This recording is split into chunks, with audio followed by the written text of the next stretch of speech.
ይኸውላችሁ እንግዲህ አሁን ደግሞ በርበሬያችንን ጨምረናል ማለት ነው። በርበሬው በጣም ሲበዛ ስለማልወድ እኔ ልጆችም ስለሚያቃጥላቸው ብዙ በርበሬ አልጨምርም ማለት ነው።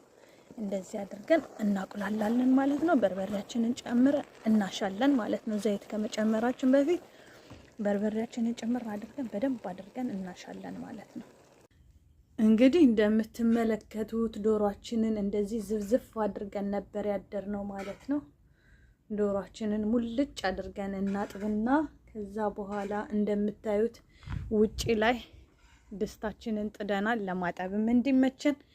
ይሄው ዛሬ ውጪ ላይ ነው ማለት ነው የምንሰራው። እንደምትመለከቱት ወይዘሩን በጣም አሪፍ ነው። ዶሮአችንን እንግዲህ ለመስራት ተነስተናል ማለት ነው። ተከታተሉን።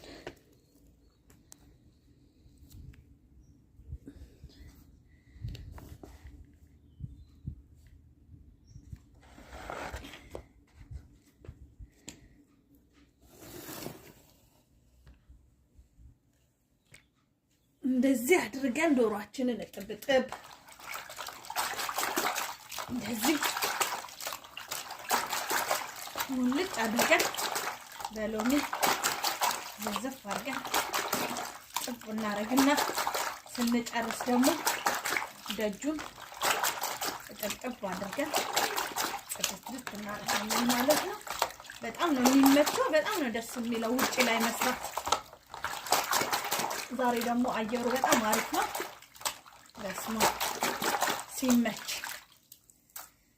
እንግዲህ እንደምታዩት ዶሮአችንን ቶሎ ቶሎ ሙልጭ አድርገን እናጥብና ጽድት አድርገን እንሰራለን ማለት ነው። በመሃል እየገባን ያለውን ነገር እንትን እንላለን ማለት ነው።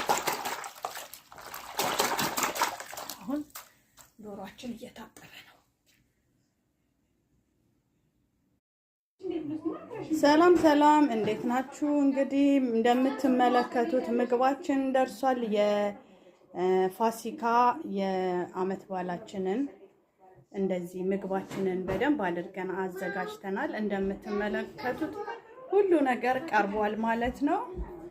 ያው እዚህ ጋር ዱለት ነው የበሰለ ዱለት፣ እዚህ ጋር ጎመን በስጋ፣ እዛ ጋር ክትፎ አለ፣ እዚህ ጋር ደግሞ ዱለት አለ፣ ጥሬ ዱለት፣ እዚህ ጋር ጥብስ አለ፣ እዚህ ጋር አይብ አለ፣ እዚህ ጋር ዶሮ አለ፣ እዚህ ጋር አልጫ አለ፣ እዚህ ጋር አይብ ለብ ተደርጎ አለ፣ እዚህ ጋር ጎመን አለ፣ ጎመን ክትፎ እንደምትመለከቱት